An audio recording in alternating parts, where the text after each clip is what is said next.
Илиева е родена во скопската населба Чаир на 21 декември 1923 година во семејство со музичар.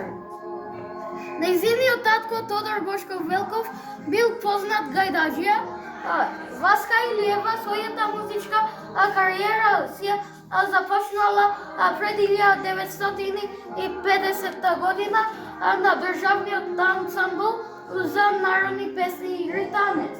Поради нејзиниот неповторлив глас, таа за брзо време станала многу популарна и не е пеела само песни за татковината, туку и за тогашна Југославија и на секаде околу светот каде што живеат македонци.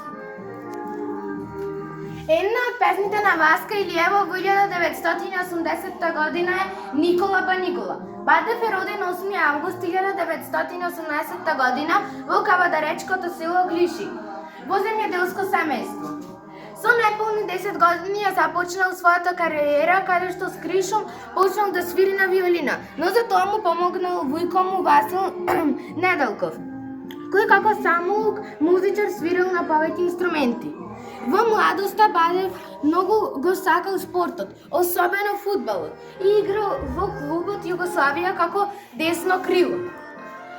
Кога почнала Втората светска војна, Никола Батев таму служил како борец-болничар, но потоа кога го завршил курсот, учил како за медицински техничар.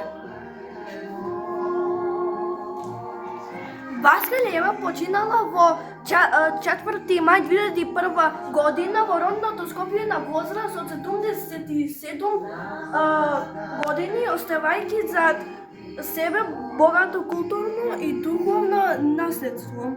Во нејзина чест, а по повод 10 години од нејзината смрт, беше организиран и одржан концерт во македонската опера и балет, на кој настапија познати музички имиња и нејзиниот наследник Сузана Спасовска. Станала препознатлива од песните Земјо македонска, Имала мајка, Излегол невен пео, а да не сториш мајко, Сестра кани брата на вечера и многу други.